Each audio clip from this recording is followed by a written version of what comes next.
അയ്യോ അങ്ങനെയല്ല, ഒന്നുകൂടെ ഒന്ന് ആലോചിച്ചിട്ട് പോരെ.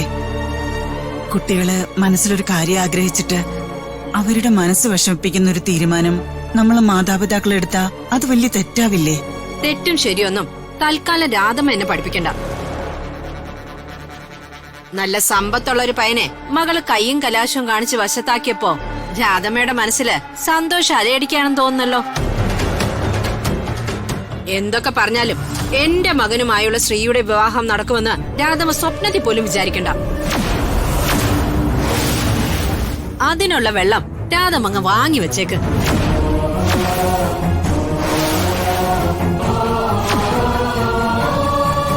രുക്മിണി ചേച്ചി, ഞാൻ പറയുന്ന ഒന്ന് മനസ്സിലാക്ക്. സ്വത്തും പണവും ഒന്നും മോഹിച്ചല്ല ഞാനീ സംസാരിക്കുന്നേ. രണ്ടു കുട്ടികളുടെ മനസ്സ് വിഷമിപ്പിക്കരുതെന്ന് മാത്രമേ ഞാൻ ചിന്തിക്കുന്നുള്ളൂ.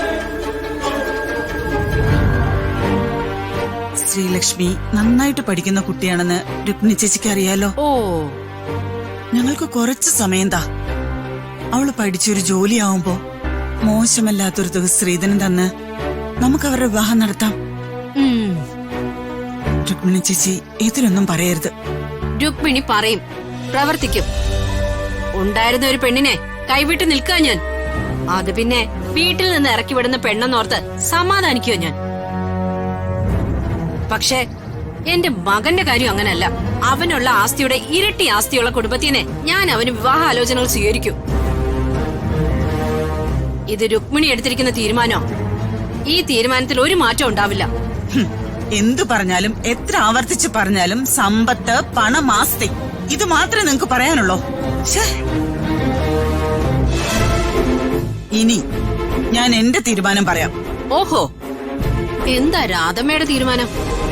എന്റെ മകൻ രാജുവിനെ വിവാഹം കഴിക്കാന്നുള്ള നിങ്ങളുടെ മകളുടെ ആഗ്രഹം ഉണ്ടല്ലോ, അത് നടക്കാൻ പോകുന്നില്ല.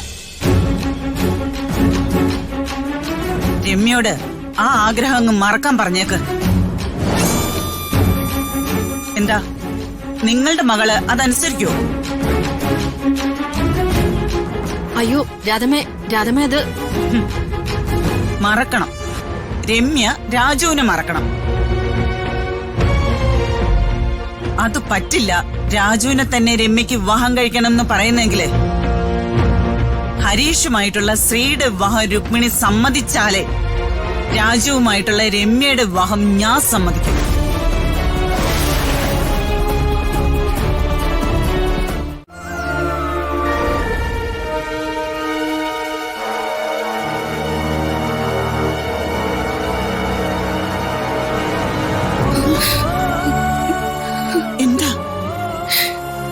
എന്താ മോളെ, എന്തു പറ്റി? അമ്മ പറഞ്ഞതൊക്കെ ഞാൻ കേട്ടു. അമ്മ എനിക്ക് വേണ്ടി അത്രയൊക്കെ സംസാരിക്കുമെന്ന് ഞാൻ ഓർത്തില്ല. ഞങ്ങൾ തമ്മിലുള്ള ബന്ധം അറിഞ്ഞു അമ്മ എന്നെ അടിച്ചപ്പോ മുതൽ എനിക്ക് അമ്മയുടെ ഉള്ളിന്റെ ഉള്ളിലെ ദേഷ്യമായിരുന്നു. സോറി അമ്മ.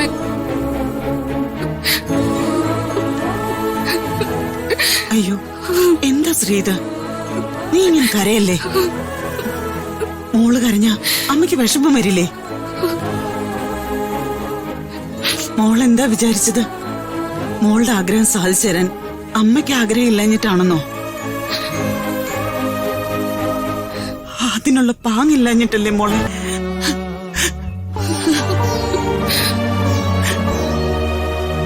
അമ്മ പറഞ്ഞപ്പോ മോൾ അമ്മയെ അനുസരിച്ചില്ലേ?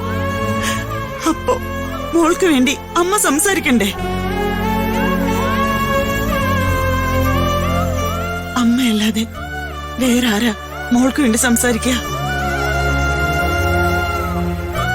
മോള് സമാധാനായിട്ടിരിക്ക. ദൈവം നമ്മുടെ കൂടെയുണ്ട് മോളെ.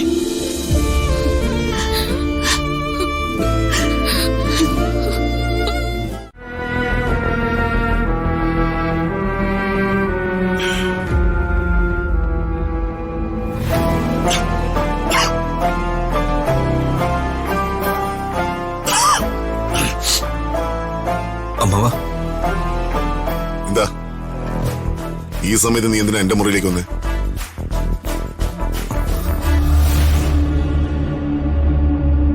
അമ്മാവൻ എനിക്ക് മാപ്പ് തരണം. എന്തിന്? പോയി ശ്രീകലയുടെ കാലി വീഴും. നീ ചെയ്ത തെറ്റിന് അവള് നിന്നോട് ക്ഷമിച്ചാൽ മാത്രം ഞാൻ നിന്നോട് പൊറുക്കാം. അവരെ കണ്ട് ക്ഷമ പറയുന്നതിന് ശേഷം നീ എന്റെ മുന്നിലേക്ക് വന്നാ മതി. ഇറങ്ങിപ്പോ. അമ്മാവ പ്ലീസ്. ഇറങ്ങിപ്പോടാ. അമ്മാവ പ്ലീസ്. ഇറങ്ങിപ്പോ.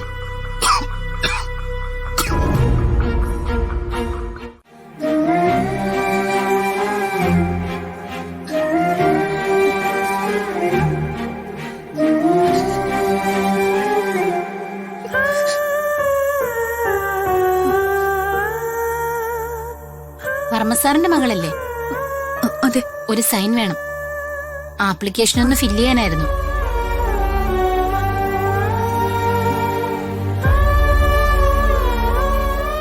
പേഷ്യന്റിന്റെ കൂടെ വന്നത് ഇയാളല്ലേ? അതെ. വർമ്മ സാറിന് ഹെൽത്ത് ഇഷ്യൂസ് ഒന്നും ഉണ്ടായിരുന്നല്ലോ. പെട്ടെന്ന് എന്തു പറ്റി? അച്ഛന് കുറച്ചു ദിവസം മുൻപ് ഷോപ്പിംഗ് മോളില് ലിഫ്റ്റിൽ കുടുങ്ങിയപ്പോ ഒരു ചെറിയ ഹെൽത്ത് ഇഷ്യൂ ഉണ്ടായി. ഓ. ചില സാഹചര്യങ്ങളിൽ അച്ഛൻ പാനിക് ആയി കഴിഞ്ഞ അച്ഛനും ശ്വാസം എടുക്കാൻ ബുദ്ധിമുട്ടുണ്ടാകുമെന്ന് പറഞ്ഞ് ഡോക്ടർ ഇൻഹേലർ യൂസ് ചെയ്യാൻ സജസ്റ്റ് ചെയ്തിരുന്നു. ഓക്കെ. അതിനുശേഷം അച്ഛന് ഒരു കുഴപ്പവും ഉണ്ടായിട്ടില്ല. ഓ. ഇന്ന് അച്ഛൻ ഭക്ഷണം കഴിഞ്ഞ് കിടന്നതാ. ഞാൻ കാണുമ്പോ അച്ഛൻ റൂമിന് പുറത്ത് നിലത്ത് കിടന്നു നെഞ്ചുവേദന കൊണ്ട് പെടയായിരുന്നു. Okay relax. കുട്ടി പേടിക്കണ്ട, ഞാനൊന്ന് നോക്കട്ടെ.